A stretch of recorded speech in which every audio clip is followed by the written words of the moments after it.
گہری طوفانی رات جس میں کسی انسان کا شائبہ تک نہ تھا۔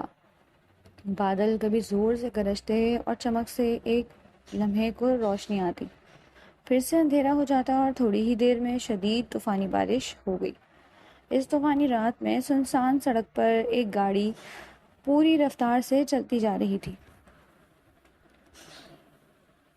جہانگیر پلیز جلدی کریں، وہ لوگ ہمارا پیچھا کر رہے ہیں، گاڑی میں ساتھ بیٹھی عورت نے پیچھے دیکھتے گھبراتے ہوئے کہا۔ وہ پسینے سے شرابور اور بار بار پیچھے کی طرف دیکھتی اور پھر ساتھ بیٹھے شوہر کو کہتی۔ اس کا شوہر اپنے کانپتے ہاتھ اسٹیئرنگ وہیل پہ جمائے وہ جتنی تیز گاڑی چلا سکتا تھا چلا رہا تھا۔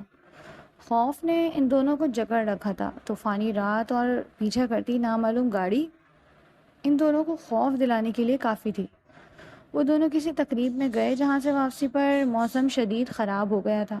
وہ گھر میں اپنے چھوٹے بیٹے کو اکیلا چھوڑ آئے تھے، اسی لیے وہ جلد از جلد واپس گھر جانا چاہتے تھے، مگر کچھ دیر سے مسلسل پیچھا کرتی گاڑی نے ان کے حواس معطل کر دیے تھے۔ ان کے پیچھے اسی رفتار سے ایک اور گاڑی تھی، وہاں دو آدمی بیٹھے تھے جن کی آنکھوں میں صفاقی اور مار دینے والی سنجیدگی تھی۔ ان کے چہرے خطرناک حد تک سنجیدہ تھے اور وہ ایسے اس تک پہنچنا چاہتے تھے جیسے بھیڑیا اپنے شکار کو جھپٹتا۔ اس طوفانی رات میں سنسان سڑک پر وہ دو گاڑیاں آگے پیچھے تھیں۔ ان دونوں گاڑیوں کے اندر الگ کیفیت تھی۔ ایک گاڑی میں ڈر اور خوف ان دونوں پر طاری تھا، جبکہ دوسری گاڑی میں متضاد کیفیت تھی۔ وہاں سکون تھا، ایسا سکون جو خود کو بچانے کے لیے دوسروں کو مار دینے میں ملتا ہے، ایسا سکون جو گدھ بن جانے میں، بے سکون جو خون پی جانے میں ہے، کلیجہ چبانے جیسا سکون۔ اگلی گاڑی تیز سے تیز ہوتی ان کی نظروں سے دور ہو گئی، مگر پیچھا کرنے والی گاڑی کے اندر بیٹھے شیطان نما انسانوں کے اطمینان میں کوئی فرق نہ آیا۔ وہ اسی رفتار سے سڑک پر رواں دواں تھے۔ تھوڑی دیر میں وہ دونوں اپنے گھر پہنچ چکے تھے۔ گھر زیادہ بڑا نہیں تھا، نہ وہاں کچھ زیادہ سیکیورٹی تھی۔ وہ دونوں میاں بیوی جلدی سے گاڑی سے اترتے اندر کی جانب بھاگے۔ ابھی وہ اندر پہنچے ہی تھے جب انہیں باہر گاڑی کے رکنے کی آواز سنائی دی۔ ان کی خوف زدہ سانسوں کے علاوہ دوسری آواز اس گاڑی کی تھی جس نے انہیں خطرے میں ڈال دیا تھا۔ اب تو جیسے موت ان کے سر پر آ پہنچی تھی۔ ان دونوں نے خوف سے ایک دوسرے کو دیکھا۔ اگر وہ اوپر کی طرف چھپتے ہیں تو ان کے ساتھ ساتھ ان کا بیٹا بھی مارا جائے گا۔ لڑکی نے خوف زدہ نظروں سے اوپر دیکھا، تبھی وہ دو مرد ان کے گھر کے اندر داخل ہوئے۔ وہ دونوں فائرنگ کرتے ہوئے آگے بڑھ رہے تھے، تبھی ان میں سے ایک نے جہانگیر کے کندھے پر گولی ماری اور وہ کراہ کے ساتھ فرش پر گرا۔ گولی کی آواز اوپر سوئے جب بچے کے کانوں تک گئی تو وہ ڈر سے اٹھ بیٹھا۔ اس کے پاس بیٹھی عمر رسیدہ عورت جو اس کی دادی تھی، وہ بھی اس آواز سے کانپ اٹھی۔ تبھی وہ اس بچے کو لیے دروازہ کھولے۔ جب باہر آئی تو نیچے کا منظر دیکھتے وہ پتھر کی ہو گئی۔ ان کو لگا جیسے کڑکتی ہوئی بجلی ان کے سر پر گری۔ سامنے کا منظر قیامت جیسا تھا۔ ان کا بیٹا درد سے تڑپ رہا تھا اور وہ دو مرد اس کی بہو کے جسم کو نوچ رہے تھے۔ جہانگیر تڑپنے لگا۔ اسے کندھے پر لگی گولی کی تکلیف سے زیادہ اس ذلت کی تکلیف تھی جو ان شیطانوں نے اس کے نام کی تھی۔ بچے کی دادی نے جلدی سے ہاتھ بچے کی آنکھوں پر جمایا، مگر بچے کی معصوم آنکھوں نے یہ منظر دیکھ لیا تھا۔ اس بچے نے ایک لفظ بھی منہ سے نہیں نکالا۔ وہ لوگ اس لڑکی کو ادمری حالت میں چھوڑ کر جا رہے تھے جب اس میں سے ایک نے پلٹ کر شیطانی مسکراہٹ سے جہانگیر کو دیکھا۔ وہ پتھر ہوئی آنکھوں سے اسے ہی دیکھ رہا تھا۔ وہ جہانگیر کے پاس پنجوں کے بل بیٹھا اور پسٹل اس کے ماتھے پر رکھتے ٹریگر دبا دیا۔ گولی جل چیرتی ہوئی اندر جا گھسی اور جہانگیر کی آنکھیں ساکت ہو گئیں۔ بچے نے دادی کا ہاتھ اپنی آنکھوں سے ہٹا لیا۔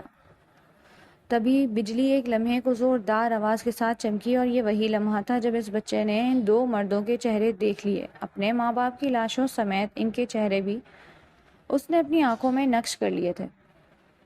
گاڑی کے چلے جانے کی آواز جب دادی نے سنی تو اس نے بچے کو تھوڑا چھوڑا۔ وہ بچہ بھاگتا ہوا سیڑھیاں پار کرتے اپنے باپ کے پاس پہنچا۔ ان کو ساکت دیکھتے وہ ماں کی طرف بڑھا۔ مما مما، وہ روتے ہوئے اسے پکارنے لگا جو لہو ہوتے جسم کے ساتھ اپنی آخری سانسیں لے رہی تھی۔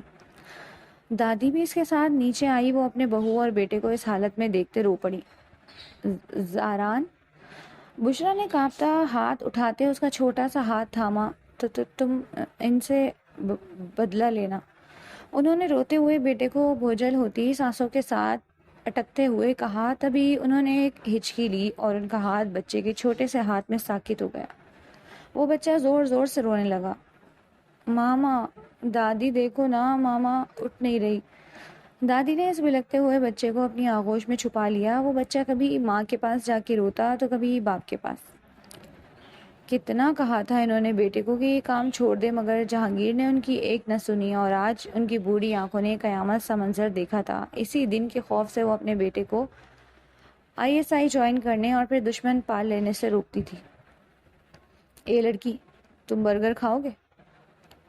اس نے اپنے کمرے کی کھڑکی سے پودوں کو پانی ڈالتے مالی کو پکارا، جس پر ہمیشہ کی طرح اس مالی نے اسے گھور کر دیکھا تھا۔ لے لو پاگل، میرا بچا ہوا نہیں ہے، میں نے تمہارے لیے ایک اضافی منگوایا تھا۔ اماں کہتی تھی غریبوں کو اپنے ساتھ اچھا کھلانا چاہیے، اللہ خوش ہوتا ہے۔ وہ انتہائی معصومیت سے بولی تھی، اس بات سے بے خبر کہ اس کے سامنے مالی کے روپ میں زاران ہاشمی کھڑا تھا، اس کے باپ کے دشمن کا بیٹا، جو یہاں صرف بدلے کے لیے آیا تھا۔ زاران نے اس کے ہاتھ سے برگر تھامتے بغور اسے دیکھا۔ اس کا گھر ہر فرد غریبوں سے نفرت کرتا تھا، سوائے اس چھوٹی سی لڑکی کے۔ وہ معصوم نہیں جانتی تھی یہ نیکی اس کے گلے کا ہار بننے والی تھی۔ زاران ہاشمی اسے اپنے بدلے کے مہرے کے لیے چن چکا تھا، تبھی وہ اس کی بات سن لیتا، ورنہ وہ تو کسی کی ایک نہ سنتا تھا، مگر یہاں آنے کا مقصد ہی کچھ اور تھا۔ وہ ISI کا خفیہ ایجنٹ تھا جو اپنے ماں باپ کا بدلہ لینے کے لیے دشمن کے گھر مالی کے طور پر کام کر رہا تھا۔ وہ اپنے باپ کا ادھورا کام کر رہا تھا جو اس کا باپ نہ کر سکا۔ زاران ہاشمی اپنے باپ کے دشمنوں کو کیفر کردار تک پہنچانے کے لیے آیا تھا۔ وہ سالوں پہلے قتل ہوئے جہانگیر ہاشمی اور بشرا ہاشمی کا بیٹا زاران ہاشمی تھا۔ وہ معصوم لڑکی زاران ہاشمی کی اصلیت سے ناواقف تھی، ورنہ وہ اس سے فرینک نہ ہوتی جس طرح سے وہ ہوتی تھی۔ وہ حیا تھی اپنے نام جیسی معصوم اور پاکیزہ دل والی، جانے وہ اس گھر کے مکینوں میں کیسے پیدا ہو گئی تھی۔ وہ تو پریوں جیسی تھی، اس کا دل بھی پریوں جیسا صاف اور معصوم تھا۔ فہیم مرزا اور ان کی بیگم زاہدہ کے 3 بچے تھے، بڑا بیٹا سرمد، چھوٹی بیٹی عروسہ اور سب سے چھوٹی حیا۔ ان بچوں کی دیکھ بھال کے لیے انہوں نے گھر کی پرانی وفادار ملازمہ کو رکھا تھا۔ زاہدہ بیگم کے پاس اتنا وقت نہیں ہوتا تھا کہ وہ بچوں کی تربیت کر سکیں، وقت دے سکیں، اس لیے انہوں نے یہ ذمہ داری نورا بی کو دی تھی۔ وہ سب بچے نورا بی کو اماں کہتے تھے، اور ان کو فوت ہوئے کچھ ہی عرصہ ہوا تھا۔ بڑے بچے تو جلد ہی سنبھل گئے، مگر حیا جلد ہی نہ سنبھل سکی۔ وہ ان کے بغیر رہنا نہیں جانتی تھی، وہ ان کے سب سے زیادہ قریب تھی۔ اگلے دن وہ کالج جانے کے لیے تیار تھی جب اسے پتہ چلا کہ ڈرائیور گھر پہ موجود نہیں ہے۔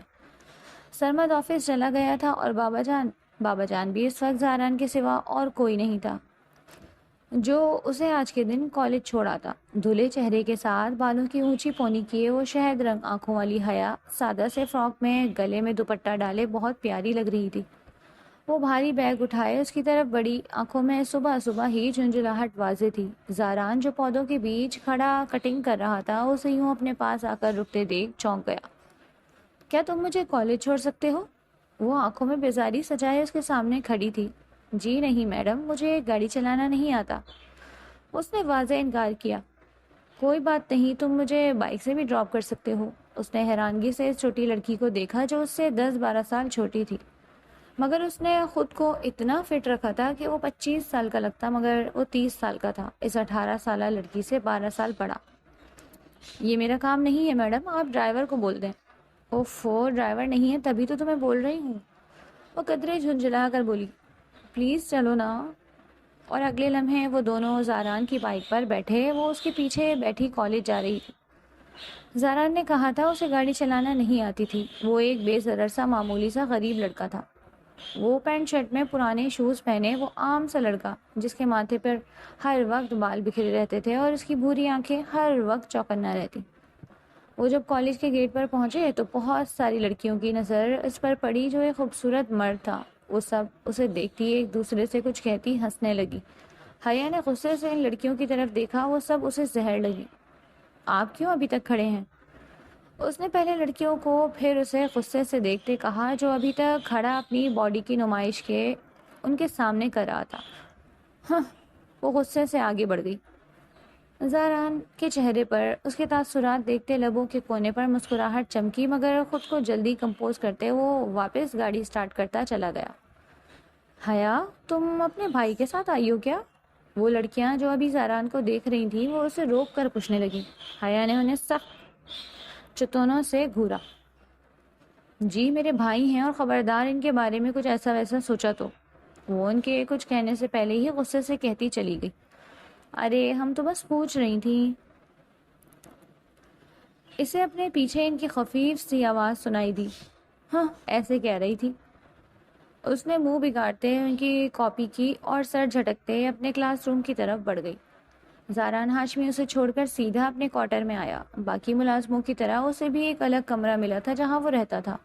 وہ جلدی سے اپنی الماری سے لیپ ٹاپ لیے ٹیبل پر سیٹ کرتے چیئر کھینچے بیٹھ گیا۔ اس لمحے اس کا چہرہ سنجیدہ تھا، تھوڑی سی نرمی ڈھونڈنے پر بھی نہ ملتی تھی اس کے چہرے پر۔ اس نے جو ہی ہیڈ فون لیپ ٹاپ سے کنیکٹ کیے، دوسری طرف سے اسے سنجیدہ مگر روبدار آواز سنائی دی، ہاں برخوردار، کیا اپڈیٹ ہے؟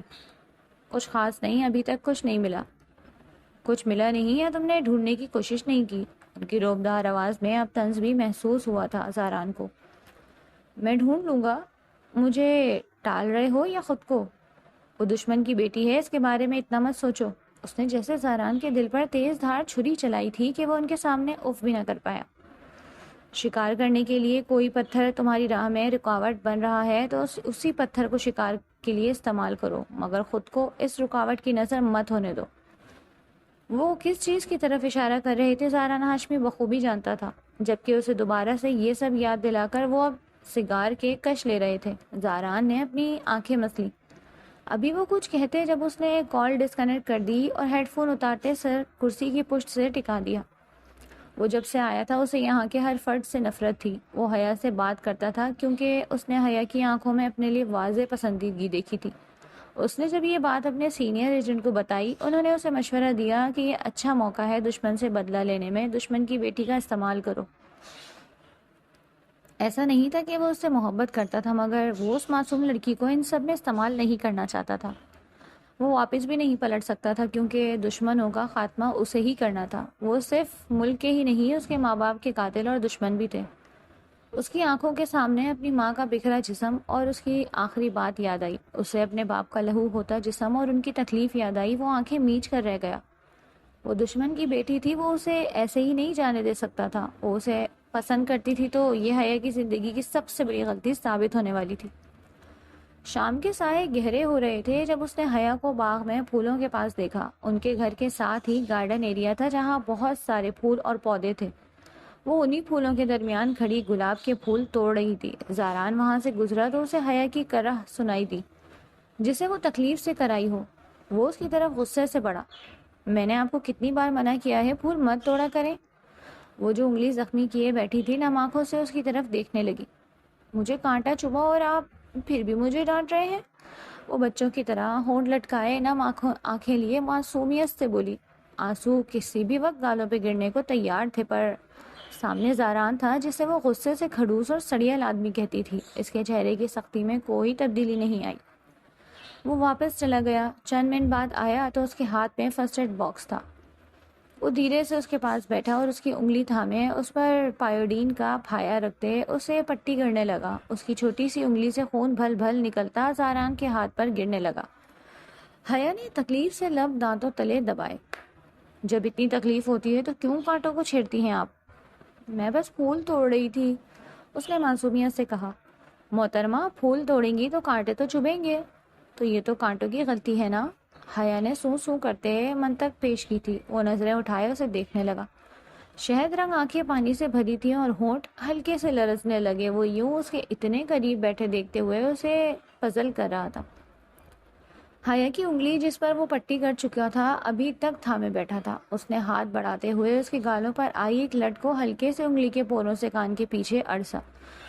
اگر آپ خوبصورت چیزوں کو چھوئیں گی تو ان کی بدصورتی بھی برداشت کرنی پڑے گی آپ کو۔ وہ یک ٹک اسے دیکھنے لگی۔ وہ کتنا خوبصورت تھا اور اس سے زیادہ خوبصورت بولتا تھا۔ اس کی بھوری آنکھیں بولتی تھیں۔ حیا کو اس کی آنکھوں میں دیکھنا دنیا کا سب سے زیادہ خوبصورت منظر لگا۔ شہد رنگ آنکھیں بھوری آنکھوں میں ڈوبنے لگی جب اچانک زاران کی آنکھوں میں حیا کے جسم میں اسے اپنی ماں کا تڑپتا اور بکھرتا وجود دکھا۔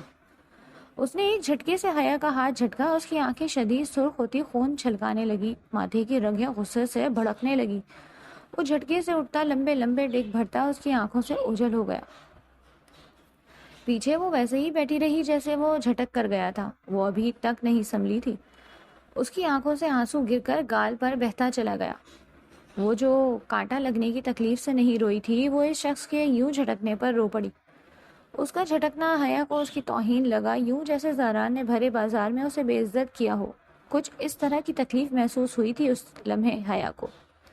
تھوڑی دیر بعد وہ خود کو سنبھالتی اپنے کمرے کی جانب بڑھ گئی۔ وہ جو اپنے کمرے میں کھڑکی کھولے اندر بڑھتی گھٹن کو کم کرنے کے لیے کھڑا تھا، اسے پتھر ہوئی آنکھوں سے دیکھتا رہا۔ بہت پچھتاؤ گی تم چھوٹی لڑکی۔ غصے سے لال ہوتی آنکھوں سے اسے گھورتا وہ تصور میں حیا سے مخاطب تھا، جو اس کی دی تکلیف پر خود کو سنبھال کر اٹھ کھڑی ہوئی۔ رات کا پچھلا پہر تھا جب کوئی کھڑکی پھلانگ کر کمرے کے اندر کو کودا۔ اندھیری رات میں وہ خود رات کا حصہ معلوم ہوتا تھا۔ وہ بلیک شرٹ اور بلیک ہی پینٹ میں بلیک کوٹ پہنے، چہرے پر ماسک لگائے وہ کوئی جاسوس لگتا تھا۔ یہ اس گھر کا آخری کمرہ تھا جس کی تلاش ابھی باقی تھی۔ وہ اس گھر کے سارے کمروں کو، ہر کونوں کو اچھی طرح سے تلاش کر چکا تھا، اور یہ آخری کمرہ بچا تھا جس کے وسط میں رکھے بیڈ پر وہ سوئی تھی۔ بیڈ کے چاروں طرف پردے لٹکائے گئے تھے۔ اندر وہ دنیا جہاں سے بے خبر نیند کی آغوش میں سو رہی تھی۔ وہ اسے اگنور کیے اپنے مقصد کی طرف بڑھا۔ سب سے پہلے وہ کمرے کے اندر رکھی اس کی بڑی سی الماری کی طرف بڑھا۔ اس کو کھولتے اسے وہاں سے صرف اس کا سامان ملا۔ ایسا کچھ نہیں ملا جو اس کے کام آ سکے۔ ایک ایک کرتے وہ پورے کمرے کی ہر چیز کو اچھے سے دیکھ چکا تھا، مگر ابھی تک اسے کچھ نہیں ملا۔ پھر کچھ سوچتے ہوئے وہ جیسے آیا تھا ویسے ہی کھڑکی سے باہر چلا گیا۔ چاند نے چپکے سے اسے دیکھا اور منہ بسور کر کہا، سڑیال آدمی۔ بالکل ویسے جیسے حیا منہ بسور کر کہتی تھی، سڑیال آدمی۔ صبح وہ دیر سے اٹھی تھی اپنے لیے ناشتہ بنانے۔ وہ جب کچن میں آئی تو وہ سرونٹ کچن میں پہلے سے ہی موجود تھا۔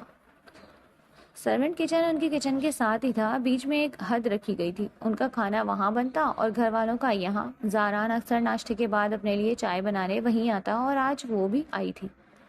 دھلے دھلے چہرے سے بال کندھوں پہ بکھرے، وہ رف سے حلیے میں بھی پیاری لگ رہی تھی۔ زاران نے اسے دیکھتے نظریں چرائیں۔ وہ چائے کا پانی چڑھا رہی تھی جب زاران نے اس کے سامنے چائے کا کپ رکھا۔ آپ کے ہاتھ میں چوٹ لگی ہے، جب تک ٹھیک نہیں ہوتی آپ کام نہیں کریں گی۔ تم ہوتے کون ہو مجھے روکنے والے؟ یہ میرا گھر ہے، یہاں میری مرضی چلے گی۔ اسے زاران کو دیکھتے ہی اس کا جھٹکنا یاد آیا، اور جب اس نے چائے حیا کے سامنے رکھی تو اس کا پارا آسمان کو چڑھا۔ سمجھتا کیا ہے وہ خود کو؟ وہ غصے سے بولی، آنکھوں میں کل والی اذیت صاف دیکھی جا سکتی تھی، مگر سامنے کھڑا شخص کوئی عام شخص نہیں تھا جسے اس کی تکلیف سے تکلیف ہوتی۔ وہ یوں ہی پتھر بنا کھڑا رہا۔ ٹھیک ہے، آپ کی مرضی۔ وہ اس کے سامنے رکھا چائے کا کپ اٹھا کر وہاں سے چلا گیا۔ جاتے ہوئے اس کی آنکھوں کا رنگ تیزی سے بدلا، مگر وہ ہونٹ پیچھے حیا کی نظروں سے دور ہوتا گیا۔ حیا کی نظروں نے تب تک اس کا پیچھا کیا جب تک وہ اس کی نظروں سے اوجھل نہیں ہوا تھا۔ پتہ نہیں وہ شخص کیا تھا، اس کی دی تکلیف کیوں دیتی تھی، اس کو اتنا فرق کیوں پڑتا تھا۔ وہ جانتی تھی وہ شخص پتھر کا بنا تھا۔ وہ جب سے آیا تھا حیا نے اسے کبھی ہنستے یا مسکراتے نہیں دیکھا تھا۔ نہ جانے وہ اسے کب سے اچھا لگنے لگا تھا، مگر اب بات صرف اچھا لگنے کی حد سے آگے بڑھ گئی تھی۔ اب اس کی کہی ہر بات کا اس پر اثر ہونے لگا تھا۔ آج کے پورے دن وہ اس کے سامنے نہیں آیا، وہ بھی اداس سے اپنے کمرے میں پڑی رہی۔ عروسہ اس کی بڑی بہن جو اس کو گھر میں نہ پا کر اس کے کمرے میں چلی آئی۔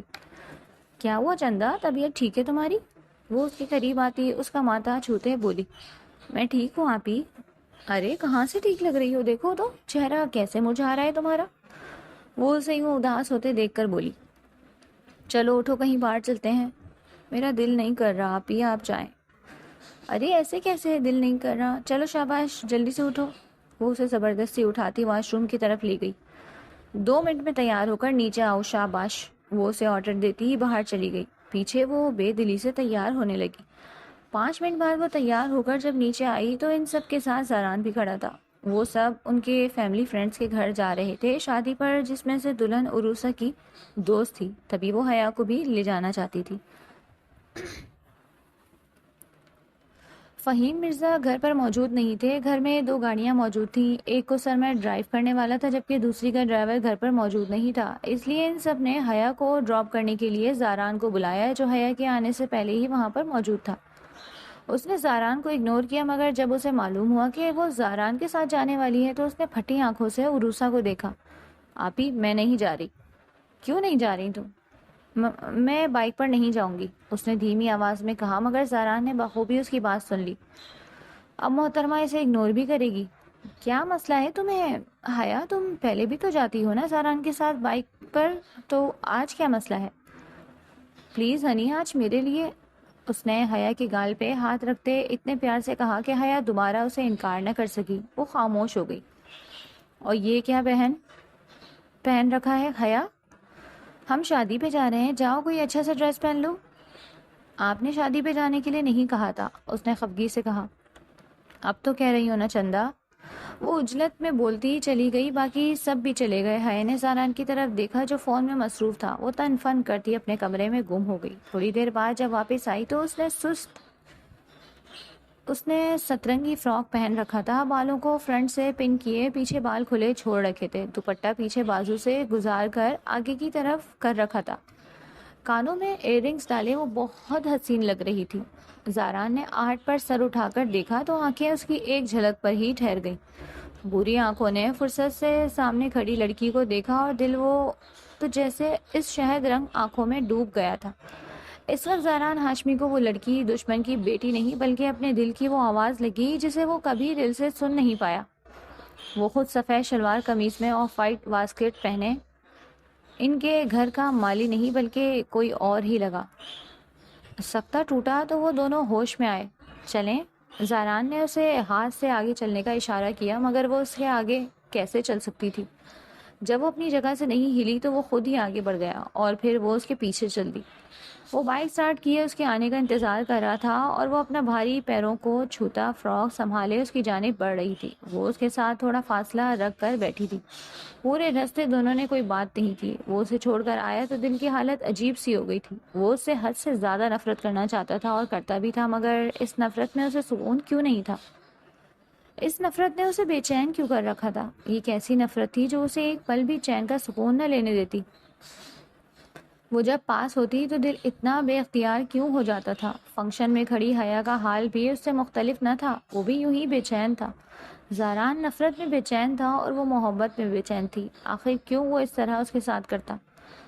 حیا نے آج اس کی آنکھوں میں اپنے لیے وہی ستائش، وہی چمک دیکھی تھی جو خود اس کی آنکھوں میں زاران کے لیے ہوتی تھی۔ اس نے فیصلہ کر لیا تھا وہ اپنے دل کی بات زاران سے کہہ دے گی۔ ہاں، یہاں اسے ہی کرنی تھی، پہل اسے ہی کرنی تھی۔ وہ مغرور شخص اگر یہی چاہتا تھا تو یہی صحیح، وہ اس کے سامنے اپنی محبت کا اقرار ضرور کرے گی اور اس سے امید تھی وہ بھی اس کی محبت میں پیار کا جواب پیار سے دے گا۔ اگلے دن کی گزری رات کا منظر ہے یہ، جب وہ چپکے سے قدم اٹھاتی اس کے کوارٹر میں آئی تھی۔ وہ جو لیپ ٹاپ لیے بیٹھا منہمک سا کام کر رہا تھا، دستک کی آواز سے چونک کر سیدھا ہوا اور پھر جلدی سے لیپ ٹاپ چھپاتے دروازہ کھولا تو سامنے وہ کھڑی تھی، نیلی جینس کے ساتھ ہاف سلیوز لیس شرٹ پہنے، بالوں کی اونچی پونی کیے وہ اس کے سامنے کھڑی تھی۔ اس کی شہد رنگ کچھ اور کہہ رہی تھی آنکھیں، جبکہ اس کے اپنے تاثرات کچھ اور تھے۔ کیا میں اندر آ جاؤں؟ وہ اس سے پوچھنے لگی جب وہ دروازے کے سامنے کھڑا تھا۔ اس کے پوچھنے پر وہ سامنے سے ہٹ گیا تو وہ اندر چلی آئی۔ اندر سب کچھ نفاست سے سیٹ تھا۔ وہ دروازہ کھولے اس کی جانب مڑا۔ آپ یہاں کیوں آئی ہیں؟ کیوں کیا؟ یہاں آنے کا حق بھی نہیں ہے مجھے؟ زاران کے سوال پر اس نے زخمی لہجے میں پوچھا۔ آپ پلیز یہاں سے چلی جائیں، کسی نے دیکھ لیا تو مصیبت ہو جائے گی۔ میں یہاں سے جانے کے لیے نہیں آئی زاران۔ اس نے اتنی شدت سے اس کا نام لیا کہ زاران اس کی آنکھوں میں دیکھنے پر مجبور ہو گیا۔ وہ کیا کرنے آئی تھی؟ زاران کے ارد گرد خطرے کی گھنٹی بجنے لگی۔ تو کس لیے آئی ہیں آپ یہاں؟ آپ کے لیے آئی ہوں۔ گنم آنکھوں سے اس کے سینے پہ انگلی رکھتے بولی۔ زاران کا دل زور سے دھڑکا۔ وہ کیوں اپنے پیروں پر کلہاڑی مارنے آئی تھی؟ وہ کیوں چاہتی تھی کہ زہران اسے مہرے کے طور پر استعمال کرے؟ زہران نے خود سے وعدہ کیا تھا کہ وہ اس کی طرف نہیں پڑے گا۔ اگر وہ خود چل کر آئی تو وہ اسے دشمن کی بیٹی ہی سمجھے گا، اور آج وہ وقت آ گیا تھا جب دشمن کی بیٹی خود چل کر اس کے پاس آئی تھی۔ میں آپ سے محبت کرتی ہوں زہران، وہ اس کے سینے پہ ہاتھ جمائے نم لہجے میں بولی۔ کیا ہو اگر وہ اسے دھتکارے؟ حیا کا دل انجانے خوف سے لرزنے لگا۔ مگر میں آپ سے محبت نہیں کرتا، چلی جائیں یہاں سے۔ وہ اس کے سینے سے ہاتھ ہٹاتا سخت لہجے میں بولتے رخ موڑ گیا۔ ایسا مت بولیں پلیز، میں مر جاؤں گی، میں آپ کے بغیر نہیں رہ سکتی، پلیز آئی لو یو۔ وہ سکتے ہوئے اس کی پشت سے سر ٹکائے بول رہی تھی۔ وہ نہیں جانتی تھی کہ رخ موڑے شخص کی حالت کیسی ہے۔ اس کی آنکھیں خون چھلکانے لگیں، اس نے اپنے ہاتھ مٹھی کی صورت میں بھینچ رکھے تھے، یوں لگتا تھا جیسے وہ ضبط کے کڑے امتحان میں ہو۔ کیوں اپنی زندگی جہنم بنانا چاہتی ہیں آپ؟ وہ اس کی طرف رخ موڑے اسی کی طرف زخمی لہجے میں بولا۔ بھوری آنکھوں میں نہ چاہتے ہوئے بھی نرمی تھی اس کے لیے۔ وہ چاہتا تھا وہ پلٹ جائے، وہ اس سب میں انوالو نہ ہو، مگر وہ کیوں اپنی زندگی مشکل بنانا چاہتی تھی؟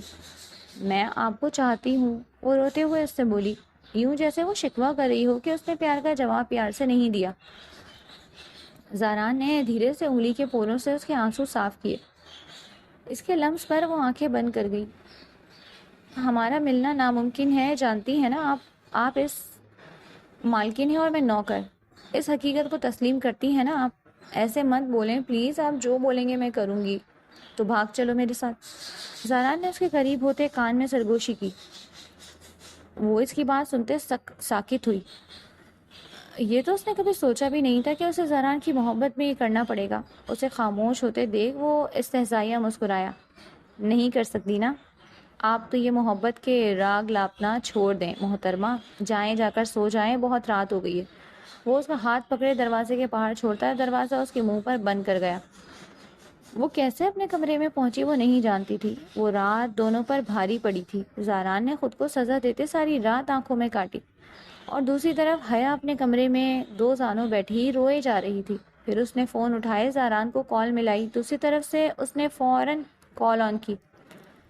آپ کو میری محبت پہ یقین نہیں ہے نا؟ کوئی بات نہیں، تھوڑی دیر بعد آپ کو بھی یقین آ جائے گا، وہ روتے ہوئے اس سے بولی جو صرف اس کی سن رہا تھا۔ اس نے یہ چند الفاظ کہہ کر کال کاٹ دی۔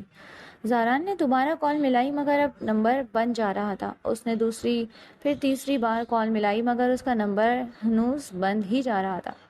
وہ فوراً گھر کی جانب آیا مگر پھر کچھ سوچتے وہ کھڑکی کی جانب آیا۔ اندر کودتے اسے جو چیز دکھائی دی وہ اس کو ساکت کرنے کے لیے کافی تھی۔ اس نے اپنی نبض کاٹ لی تھی۔ بہت عرصے بعد اس نے پھر سے کسی عورت کو یوں دیکھا تھا، عورت بھی جس سے وہ نہ چاہتے ہوئے بھی محبت کرتا تھا۔ وہ فوراً اسے بازو میں اٹھائے کھڑکی سے باہر کی جانب بھاگا، اسے گاڑی میں ڈالتے اپنا باقی کا سارا سامان سمیٹتے وہ وہاں سے نکلتا چلا گیا۔ گاڑی کی اسپیڈ خطرناک حد تک بڑھائے وہ ہاسپٹل جا رہا تھا۔ حیا اسے گاڑی چلاتے دیکھتی تو لازمی حیران ہوتی، مگر وہ دنیا جہاں سے بے خبر زندگی اور موت کی کشمکش میں تھی۔ زہران کی اس کے زخم والی جگہ پر پٹی باندھ دی تھی مگر خون پھر بھی نہیں رک رہا تھا۔ وہ ہاسپٹل پہنچے تو وہ حیا کو پھر سے باہوں میں بھرتا ہاسپٹل کے اندر دوڑتا ہوا پہنچا۔ ہاسپٹل کے اسٹاف نے دیکھا تو وہ جلدی سے حیا کو اسٹریچر پر ڈالتے آئی سی یو میں لے گئے۔ فوری طور پر ڈاکٹر کو بلایا گیا، اور زہران رات کے 3 بجے ہاسپٹل کی سرد راہداری میں بیٹھا اس لڑکی کی زندگی کی دعا مانگ رہا تھا جس سے وہ نفرت کا دعوے دار تھا، جس کی محبت اس نے خود رد کی تھی۔ حیا نے رد ہونے کا بدلہ اس سے ایسے لیا تھا، یوں خود کو تکلیف دے کر۔ اس نے حیا کے گھر والوں کو کوئی اطلاع نہیں دی، وہ اب صرف اس کی تھی، زہران کی حیا۔ اس نے خود سے ہی حیا کے سارے رشتے ان سب سے ختم کر دیے تھے۔ اس نے حیا کو خود سے جوڑ لیا۔ طویل انتظار کے بعد جب ڈاکٹر نے اسے خوشخبری دی تو اس نے شکر کی سانس لی۔ تھوڑی ہی دیر میں اسے دوسرے وارڈ میں شفٹ کیا گیا۔ وہ جب کمرے میں پہنچا تو وہ ہوش میں آ چکی تھی۔ آہٹ پہ اس نے زہران کی طرف دیکھا اور ایک آنسو چپکے سے اس کی آنکھ سے بہتا چلا گیا۔ وہ قریب آتا اس پہ جھکا۔ بہت شوق ہے آپ کو پڑھنے کا؟ جس سے محبت کی دعوے دار تھی اس کا بھی نہیں سوچا آپ نے؟ کچھ مت بولو، میں تمہارے ساتھ ہوں، اوکے؟ اس کے یوں نرمی سے کہنے پر وہ بمشکل مسکرائی تھی۔ وہ اسے ایک ہی دن میں ڈسچارج کیے اپنے ساتھ لے گیا۔ وہ بے ہوش تھی اور جب اسے ہوش آیا تو اسے لگا جس سے وہ کسی اور ہی دنیا میں ہو۔ الگ کمرہ، الگ چیزیں، الگ دنیا، سب کچھ اس کی دنیا اس کی زندگی سے الگ تھا۔ اس نے جب آنکھیں کھولی تو سب سے پہلا چہرہ اس نے اس انجان عورت کا دیکھا جو بہت بوڑھی یعنی عمر رسیدہ تھی۔ انہیں دیکھتے حیا کو اماں بی کی یاد آئی، وہ بھی بالکل انہی کی طرح شفیق اور مہربان تھی۔ زاران زاران بس آتا ہی ہوگا، وہ مسکراتے ہوئے اس کے سر پہ ہاتھ پھیرتی شفقت سے کہنے لگی۔ کچھ وقت بعد وہ دونوں مولوی اور گواہوں کے بیچ بیٹھے تھے۔ گواہ کے طور پر زاران کے سینئر اور کچھ دوست تھے۔ زاران کی دادی بھی شامل تھی۔ ایجاب و قبول کے بعد دادی اسے زاران کے کمرے میں لے گئیں۔ اس نے سفید رنگ کا پیروں کو چھوتا فراک پہن رکھا تھا، سر پہ لال دوپٹہ ڈالے مہندی لگے ہاتھوں کے ساتھ وہ بیڈ پہ بیٹھی زاران کا انتظار کر رہی تھی۔ نکاح سے ایک دن پہلے۔ نکاح؟ ہمارا نکاح؟ وہ زاران کے منہ سے نکاح کا سن کر حیران ہوئی تھی۔ تم حیران کیوں ہو رہی ہو؟ میں نے کوئی عجیب بات تو نہیں کی؟ ہاں مگر میرے گھر والے، میری فیملی۔ وہ اس کی طرف سوالیہ انداز میں دیکھنے لگی۔ بھول جاؤ ان سب کو، وہ سنجیدہ سا بولا۔ مگر وہ میری فیملی ہیں، وہ نم آنکھوں سے بولی۔ میں یا تمہاری فیملی، فیصلہ تمہارا ہے۔ وہ اسے چوائس دے کر گیا تھا اور آج وہ اس کے نکاح میں اس کے کمرے میں بیٹھی تھی۔ تبھی دروازہ کھلا اور زاران اندر داخل ہوا۔ وہ اس کے سامنے بیڈ پر کونی کے بل لیٹا۔ بہت خوبصورت لگ رہی ہو اور میری طرف صرف میری گڑیا ہو۔ وہ اس کی تعریف پر شرمائی تھی۔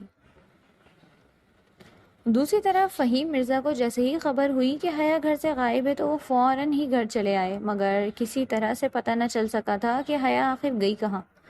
وہ جلے پیر کی بلی کی طرح ادھر سے ادھر چکر لگا رہے تھے، سمجھ میں نہیں آ رہا تھا کہ آخر حیا گئی کہاں تھی۔ ان کی اپنی بیٹی ہوتی تو وہ اتنی فکر نہ کرتے جتنی وہ اس وقت حیا کی فکر میں گھلے ہوئے تھے، کیونکہ حیا ان کے لیے سونے کی مرغی تھی۔ انہوں نے حیا کی پراپرٹی کے لیے ان کے والدین یعنی اپنے سگے بھائی اور بھابھی کو مار ڈالا تھا۔ اب جب سونے کی مرغی اس قابل ہو گئی تھی کہ وہ انہیں جائیداد سے مالا مال کر دے تو یہ کون سا نیا دشمن پیدا ہو گیا تھا جو ان کی جائیداد لے اڑا۔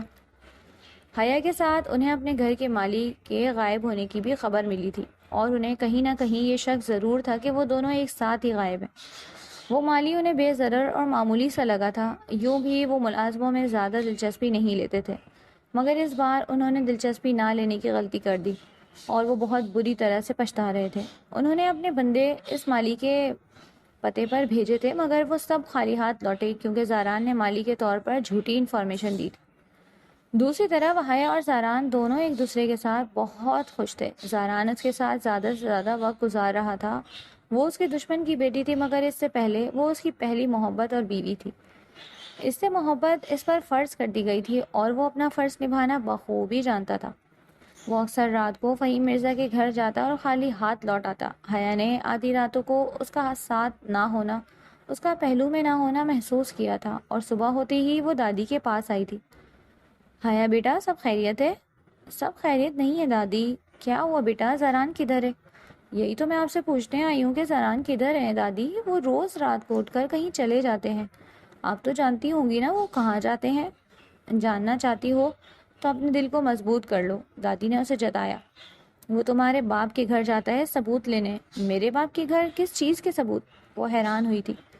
تمہارا باپ اس کے ماں باپ کا قاتل ہے اور اس ملک کا دشمن۔ وہ اپنے ماں باپ کے قاتل کو پکڑنے کے لیے ثبوت اکٹھے کر رہا ہے۔ وہ یہ سب سنتی باہر چلی گئی، اس سے زیادہ کی سننے کی اس میں ہمت نہیں تھی۔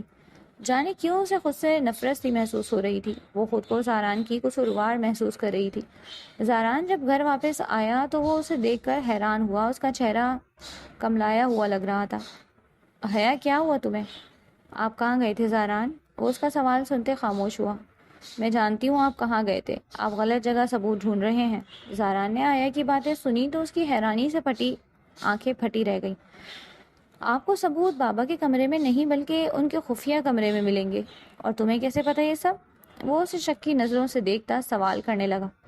کیونکہ میں نے ایک بار بچپن میں دیکھا تھا، انہوں نے اپنی الماری کو سلائڈ کرتے خفیہ کمرے میں داخل ہوئے تھے۔ میں اس وقت ان کے کمرے میں چھپی تھی، ہم سب اس وقت کھیل رہے تھے اور بابا کو یہ علم نہیں تھا کہ اس کمرے میں ان کے سوا میں بھی موجود ہوں، اور میں اس ڈر سے چھپی رہی کہ کہیں بابا نے دیکھ لیا تو وہ ڈانٹیں گے۔ ایک اور سچائی بتاؤں؟ وہ ان کے کان میں سرگوشی کرتی بولی۔ زاران نے ہاں میں سر ہلایا۔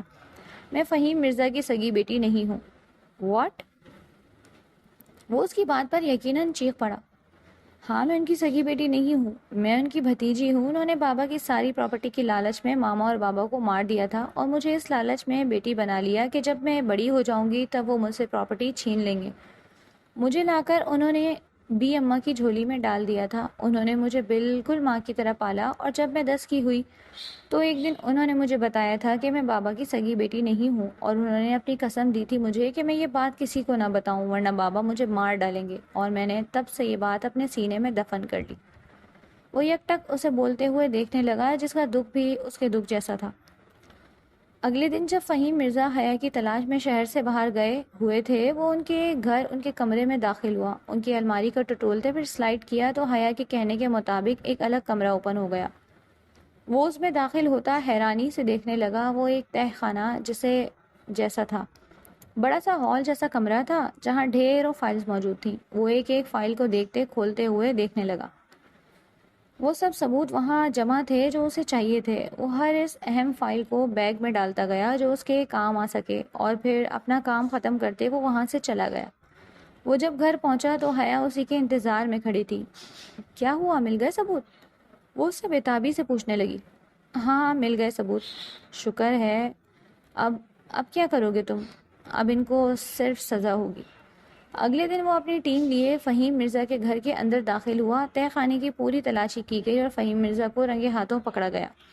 وہ چیختا رہا، چلاتا رہا، مگر کسی کو بھی اس پر ترس نہیں آیا۔ وہ بکتا جھکتا رہا، مگر زاران کی ٹیم اسے گھسیٹتے ہوئے لے گئی، اور زاران کی سکون کی سانس لی۔ وہ اپنے ماں باپ اور حیا کے ماں باپ کے قاتل کو سزا دلوا چکا تھا۔ آپ کہاں تھے اتنی دیر سے؟ دوسری بیوی کے پاس، اس نے خیر سنجیدہ سے لہجے میں کہتے ہوئے لب دانتوں تلے دبائے۔ آپ کی پہلی اور آخری بیوی صرف میں ہوں، سمجھے آپ؟ جی بیگم، سمجھ گئے آپ کی دھمکی کو۔ کئی دنوں سے اس کی طبیعت خراب رہنے لگی تھی۔ اس نے زاران کو بھی نہیں بتایا تھا، مگر دادی بار بار اسے کہہ کرتے دیکھ رہی تھی، اور جب زاران گھر واپس آیا تو دادی نے اسے حیا کی طبیعت خرابی کا بتایا تو وہ اور بھی زیادہ پریشان ہوا۔ پر جب دادی نے اسے حیا کی پریگنینسی کا بتایا تو وہ بہت زیادہ خوش ہوا۔ اس نے جتنا چاہا تھا اس سے زیادہ اسے خوشی ملی تھی۔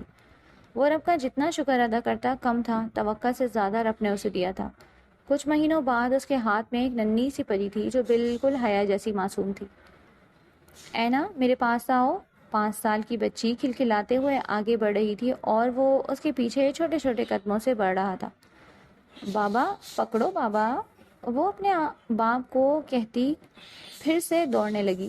یہ منظر دیکھتے حیا کی آنکھوں میں تشکر کی خوشی تھی۔ وہ عروسہ کے ساتھ بیٹھی باتیں کر رہی تھی۔